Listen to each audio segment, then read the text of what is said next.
अस्सलाम वालेकुम to everyone. Hope so कि आप सब लोग ठीक होंगे। तो बहुत अरसे के बाद मैं वीडियो अपलोड करने लगा हूँ। उसका मकसद ये था क्योंकि मेरे पास बहुत सारे मैसेज आए अबाउट एनईबी, तो मैंने सोचा कि चलें एक एनईबी के अबाउट वीडियो डालते हैं। सबसे पहले हमने ये देखना है कि एनईबी दे कौन सकते हैं और ज़रूर हम देखते हैं कि एनईबी है किसके लिए। तो आप फॉरनर एमबीबीएस जो भी कर रहा है फ़ॉरन से, जिस भी कंट्री से कर रहा है, वो इटली हो, वो किर्गिस्तान हो, वो कज़ाकिस्तान हो, वो उज़्बेकिस्तान हो, वो कोई भी, तुर्की भी हो, जो भी कंट्री हो, और आपको अगर पाकिस्तान में माइग्रेशन करवानी है, आपको किसी भी ईयर में करानी है, like first to second third fourth fifth तक, एवरी ईयर के लिए माइग्रेशन पॉसिबल है। लेकिन उसकी सबसे पहली पॉसिबिलिटी ये है कि आपके फ़ॉरन के अंदर फर्स्ट ईयर आपका कंप्लीट होना चाहिए। सबसे पहली आपकी ऑब्लिगेशंस यही हैं कि आपका फ़र्स्ट ईयर उस फॉरेन कंट्री के अंदर कंप्लीट होना चाहिए। उसके अलावा आपकी पाकिस्तान में माइग्रेशंस नहीं होंगी और उसके लिए आपको एनईबी देना पड़ेगा। So let's start our video from this. Thirdly उस पार्ट की तरफ चाहते हैं कि एनईबी अपीयर होने के लिए हमें कौन कौन से डॉक्यूमेंट्स रिक्वायरमेंट है। फॉर एग्जांपल मैं अपनी एग्जांपल लेता हूँ। मैं किर्गिस्तान से पढ़ रहा हूँ और मैंने जाना है एनईबी अपीयर होने के लिए। फर्स्ट ऑफ ऑल आपके पास डॉक्यूमेंट्स होने चाहिए अपीयर होने के लिए। तो दूसरी बात, आपके पास उधर की एकेडमिक ट्रांसक्रिप्ट होनी चाहिए, कि वो ट्रांसक्रिप्ट जो आपके पूरे सब्जेक्ट शो करें, आपके क्रेडिट और शो करें, आपने कितना पढ़ा, आपने कितने सब्जेक्ट पढ़े हैं। थर्डली आपके पास उधर की एनओसी होनी चाहिए, नॉन ऑब्जेक्शन सर्टिफिकेट होना चाहिए कि आप उस यूनिवर्सिटी के स्टूडेंट हैं और आपको स्टक ऑफ नहीं किया गया। लाइक आप उसी यूनिवर्सिटी से कैरी करके उधर के डॉक्यूमेंट्स लेके आप पाकिस्तान के लिए एप्लीकेबल हैं। तो ये 3 चीज़ें आपके पास होनी चाहिए। तो अब हम उस क्वेश्चन की तरफ जाते हैं जो कि मेरे से बहुत ज़्यादा पूछा गया है। वो ये पूछा गया कि एनईबी के लिए अपीयर होने के लिए एमडी कैट ज़रूरी है कि नहीं है। तो फर्स्टली एनईबी के लिए अपीयर होने के लिए एमडी कैट बिल्कुल भी रिक्वायरमेंट्स नहीं है। मैं बताता चलूँ, जब पीएमसी ने एनईबी वाला स्केड्यूल जारी किया था तो उस वक्त एमडी कैट ज़रूरी था, बट अब इसकी कोई शराइत नहीं। तो firstly MD CAT is not necessary for NEB. Secondly you have almost above 65 marks in the FSC. तो आपकी पहले ये कि एमडी कैट नहीं ज़रूरी, और दूसरा ये है कि आपके 65 से अबव मार्क्स होने चाहिए एफएससी में। उसकी बेस पे आप एनईबी के लिए एप्लीकेबल होंगे। अब हम बात करते हैं कि कौन कौन से ईयर में माइग्रेशन पॉसिबल है। फर्स्टली आपको फर्स्ट ईयर जो है ना आपका फॉरनर में, पहले बात मुकम्मल या कंप्लीट होना चाहिए। सेकेंडली डिपेंड करता है second year, third year, fourth year, fifth year, कौन से ईयर में आपने अप्लाई करना है या कौन से ईयर में आपको एडमिशन चाहिए पाकिस्तान के अंदर। तो 1 से लेके फोर्थ ईयर तक, फोर्थ ईयर का आपको सिर्फ एनईबी पार्ट 1 देना है, only NEB part 1 fourth year तक। अगर तो आपने जानना है फिफ्थ ईयर के अंदर पाकिस्तान में माइग्रेशन करानी है तो उसकी 2 चीज़ें हैं, NEB part 1 which is only on the theory base, which is only on the basic parts, and NEB part 2 which is the clinical part.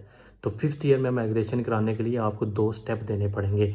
But आपको अगर first year, second year, third year, fourth year में बैठना है या आपको migrate करना है तो सिर्फ आपको एनईबी पार्ट 1 देना है। तो बाकी मैं आपको शेयर करता हूँ कि आपको बाकी सारा सिलेबस कहाँ कहाँ से मिल सकता है। उनकी वेबसाइट पे मैं आपको वीडियो रिकॉर्ड करके ऑल टू ऑल समझाता हूँ। तो इंशाल्लाह मिलते हैं इस वीडियो के बाद। तो हम स्टार्ट करते हैं। लेट्स सी हम यहाँ से स्टार्ट करते हैं। लिखा हुआ है फॉर द ईयर 2021। तो इसी सिलेबस को फॉलो किया जा रहा है। सेकेंडली जो मेन हम चीज़ देखते हैं कि वो ये लिखा है कि having more than 65 marks in their FSc. तो एफएससी के अंदर आपको 65 से अबव मार्क्स चाहिए। सेकंड उन्होंने बताया कि qualifying the NEB examination for the second year transfer from a foreign medical college, कि आपका फर्स्ट ईयर कंप्लीट होना चाहिए। और बाकी फिर उन्होंने सेंटर्स के बारे में बताया हुआ है, पाकिस्तान के डिफरेंट उसमें हो सकती हैं। और एनईबी 2 दफ़ा हो रहा है इस साल 2022 के अंदर भी, एक दफ़ा जून में होगा और सेकंड अटैम्प्ट उसकी होगी नवंबर के अंदर। तो लेटेस्ट वैलिडिटी उन्होंने बताया हुआ है कि students NEB examination result should be valid for 2 years from the date of the examination. If a student retakes the NEB examination during this period, the person may use the highest attained result to apply for the कि अगर आप 2 दफ़ा NEB देते हैं और आपके जो maximum marks होंगे ना वो आपके काउंट होंगे, लाइक जैसे हमारे एफएससी में होता है। तो बाकी हम देखते हैं कि इसका फ़ीस मतलब वो फ़ी कह रहा हूँ मैं, मतलब इसका स्ट्रक्चर कैसा होता है एनईबी का। लाइक ये MCQ बेस सारा फ़ी मतलब इसका वो स्ट्रक्चर है, और इसके 200 MCQs होंगे एनईबी के, जिसमें से आपको 140 to 150 लेंगे तो ये 70% बनते हैं। जितने भी 70% बनते हैं आप काउंट करें तो आपका फिर जाके उस ईयर में एडमिशन होगा। अब तो इन्होंने मतलब स्टार्ट की हुई यहाँ से for transfer in MBBS year 3, मतलब 3rd ईयर में आपने अगर माइग्रेट करना है तो आपको theory component of the NEB होगा। अगर आपने 4th ईयर में होना है तो थ्योरी कंपोनेंट ऑफ एनईबी होगा, मतलब कि 3rd और 4th के लिए सिर्फ थ्योरी बेस्ड है। अगर आपका 5th की बात की जाए तो 70% आपके अबव होने चाहिए थ्योरी में, और क्लिनिकल स्किल्स भी होने चाहिए। तो हम स्टार्ट करते हैं इस वीडियो को, और हम ईयर टू ईयर हम मतलब चलते हैं इस वीडियो को लेके।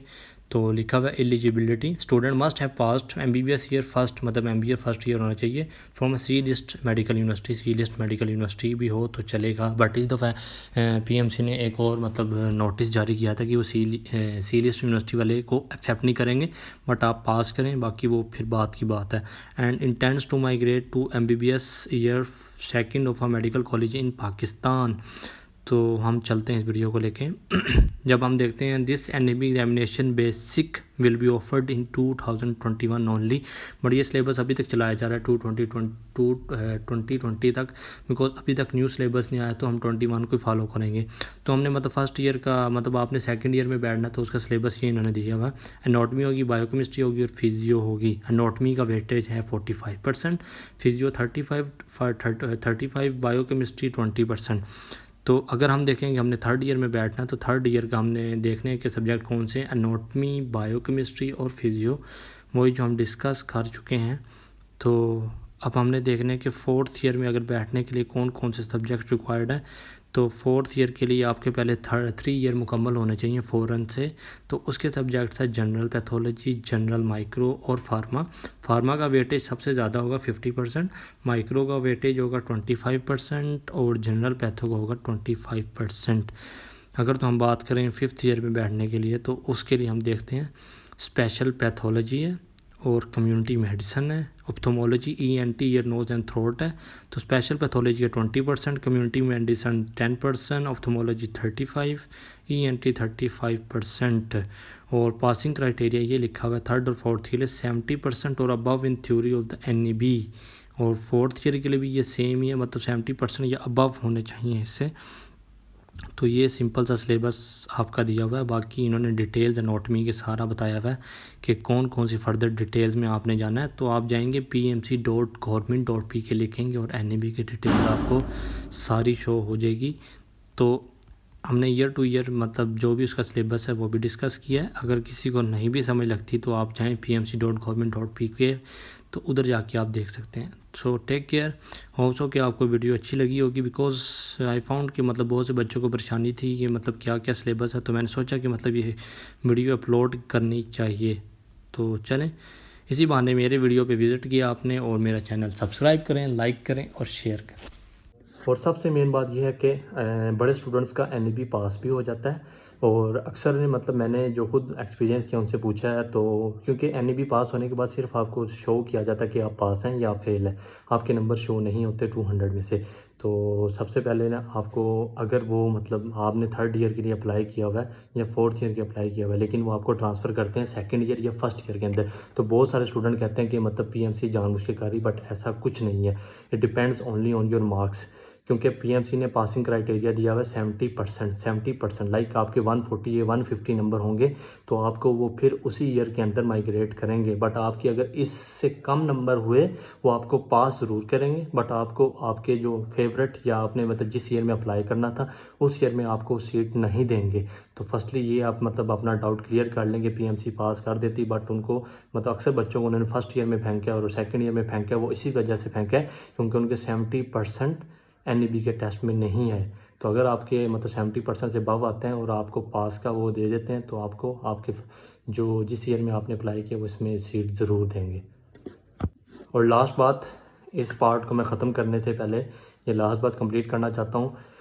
अगर आपका टेस्ट पास हो गया है, और डिपेंड भी करता है कि PMC ने आपको कौन कौन से कॉलेजेस दिए हैं, और लास्ट बात जो सबसे मेन बात है, अगर तो उस कॉलेज में सीट अवेलेबल हुई तो आपको उस ईयर में बिठाया जाएगा। अगर सीट अवेलेबल नहीं हुई तो आपको 1 साल बैक भी किया जा सकता है और आपको 1 साल बैक में भी बिठाया जाता है। तो दुआ करें कि आप जिस ईयर में अप्लाई कर रहे हैं या जिस कॉलेज में आप आगे जाएंगे उस कॉलेज पास उस ईयर की सीट अवेलेबल हो, वरना आपको 1 साल बैक जाना पड़ेगा।